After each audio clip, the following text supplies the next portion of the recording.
Hello, welcome to my channel again. Today I have three stories of three people on death row here in the state of California. And there's Ruby in the background taking a nap.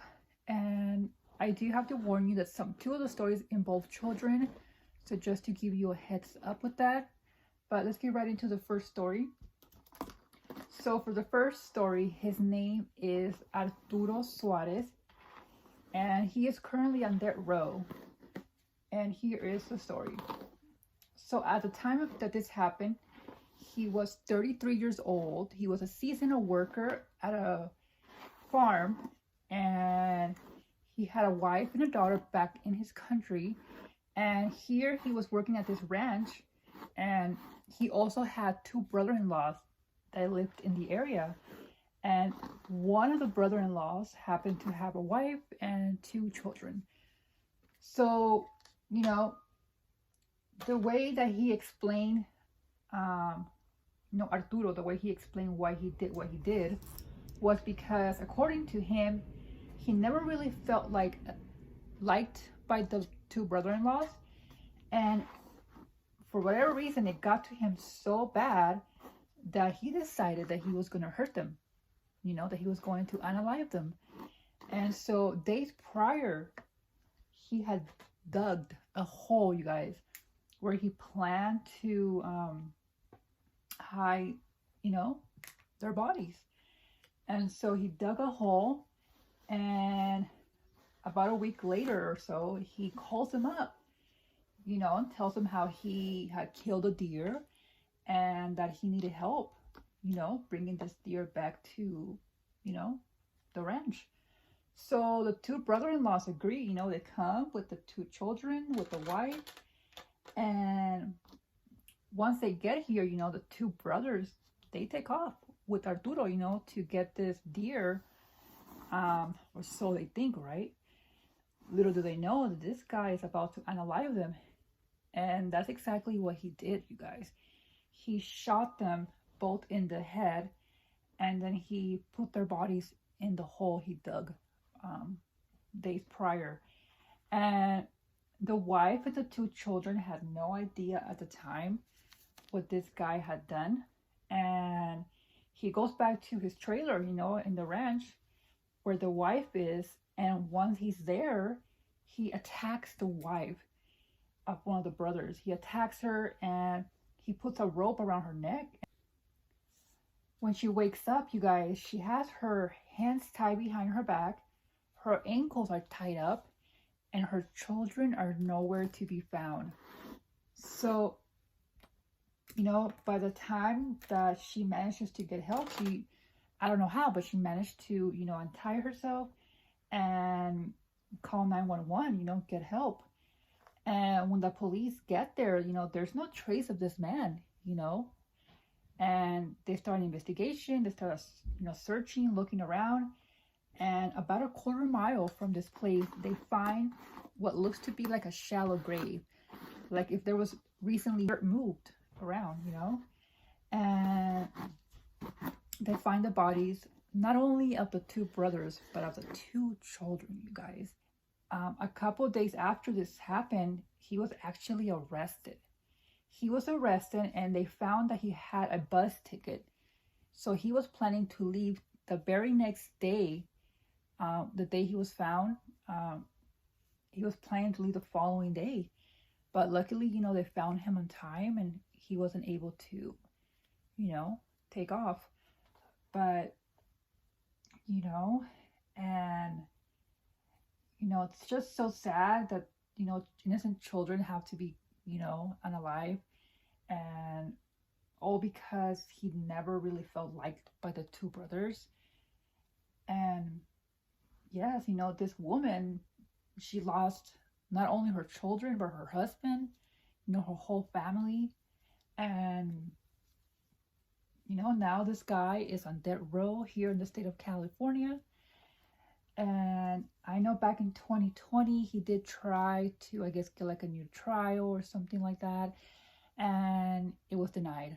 So yes, you guys, these are the story. Well, this is the story, the first story for you guys. that I have, a very, very sad story, but yes, let's go on to the second story. So the second story is Caro Socorro. So she is a female currently on death row. So she was married to a man in the medical field, and they were having like a rocky marriage, and one night they were out for margaritas, and they were having a disagreement about the older son, who at the time was 11 years old. And when they got home, the argument escalated. And so her husband ends up leaving to his workplace, and, she becomes frustrated, upset, and she begins to call him like crazy. She calls and calls, and eventually when she calls the workplace, he picks up. And sometime past 10 p.m. at night, he decides to go back home. And when he gets home, you guys, he sees that his wife's, on the floor bleeding. And he goes to check on his other children, and he has 4 children with this woman. And the youngest, who is 1 year old, was the only person that was not injured. He wasn't hurt. But everybody else had gunshot wounds. He calls 911. Before the police get there, he tries to save his 8-year-old son, but unfortunately, he can't save him, And as far as the wife, they actually airlifted her, and she had brain surgery, and she survived. So she actually shot the kids, the 3 older kids. She shot them while they slept. And I guess after that, she decided to take her own life, but she was not successful at that, and she was sentenced to death. And she is currently on death row here in the state of California. And yes, so this is a very, very sad story, because it involves children, but yes, this is the second story. Now let's move on to the third story. So for the third story, we have Rigoberto Villanueva, a 43-year-old man at the time of the crime. And he had a girlfriend, right? And they were together for some time, and then they eventually decided to move in together. Unfortunately for her, this turned into physical violence for her, and he would beat her, and he would even cut chunks of her hair, you guys.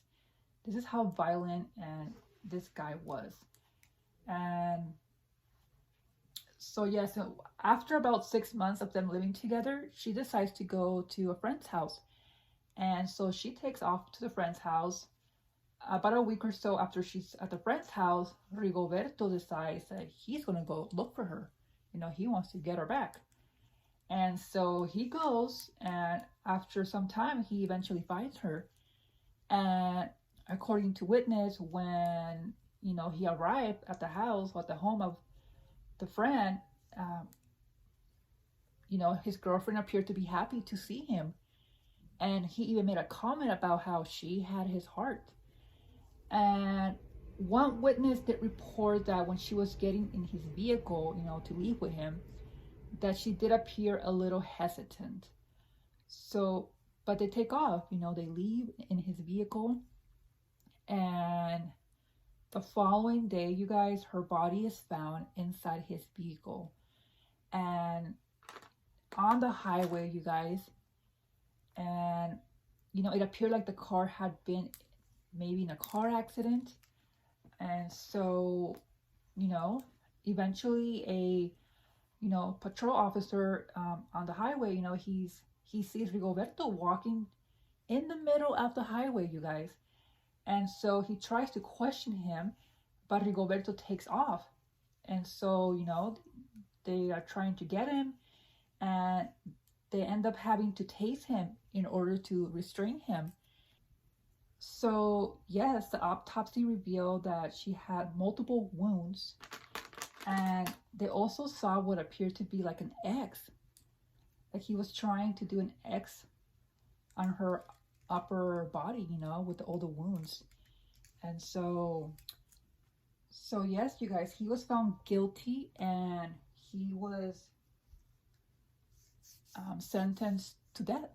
And currently he is on death row here in the state of California. And, you know, these are the three stories that I have for you today. And I'll see you guys on the next video. Thank you for watching.